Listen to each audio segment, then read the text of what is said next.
అమావాస్యలలో మహాలయ అమావాస్య యొక్క ప్రత్యేకత ఏమిటి? ఈరోజు పాటించవలసినటువంటి నియమాలేంటి?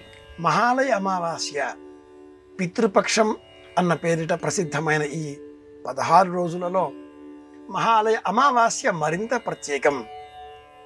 మహాన్ అత్యంతికో లయో యత్ర ఆలయం మహాలయం అని ఈ పదానికి వ్యుత్పత్తి. అమావాసి అనే సోదరి కోరిక మేరకు పితృదేవతలంతా అమావాస్యను పితృతిథిగా నిర్వహించవలసినదిగా శ్రీమన్నారాయణమూర్తికి చేసిన అభ్యర్థన కారణంగా ఈ తిథి ఏర్పడింది. ప్రత్యేకంగా అమావాస్య నాడు పితృదేవతలను పూజించడం అనేది సంప్రదాయంగా అనూచానంగా మారింది. 12 అమావాస్యలలో భాద్రపద బహుళ అమావాస్య మహాలయ అమావాస్య పితృపక్షం. ఆషాఢీం అవధీం కృత్య ఆషాఢమాసం కృష్ణపక్షం పాడ్యమి మొదలుగా అమావాస్య వరకు ఇది మొదటి పక్షం.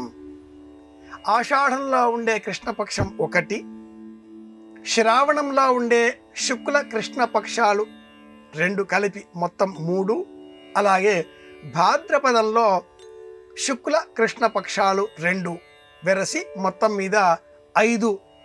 ఈ 5 పక్షములకే పంచమాపరపక్షములు అని పేరు. ఆషాఢమాసం, కృష్ణపక్షం, పాడ్యమి మొదలుగా భాద్రపద మాసం, కృష్ణపక్షం, అమావాస్య ఈ 5 కూడా ఏ విధమైన శుభకార్యాలను ప్రాచీనులు ఆచరించేటటువంటి వారు కాదు. అయితే శ్రావణంలో వివాహాదికాదులను తరువాతి కాలంలో జమచేర్చవలసి వచ్చింది. వెరసి ఈ 5 పక్షములలో కనీసంగా 5వది అయినటువంటి ఈ భాద్రపదంలో వచ్చే కృష్ణపక్షము 15 రోజులు, ఆశ్వీజ మాసం శుక్లపక్షంలో వచ్చే మొదటి రోజు, ఈ 16 రోజులలో సూర్య సంచారం కన్యా రాశిలో ఆరంభం అవుతుంది.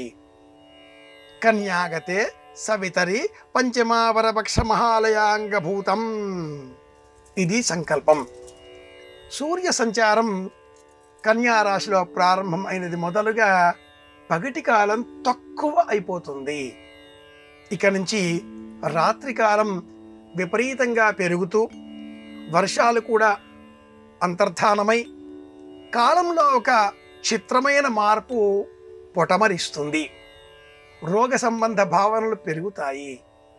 రాత్రికాలం పెరిగినందువలన పితృదేవతలు సులభంగా ఈ లోకానికి విచ్చేస్తారు.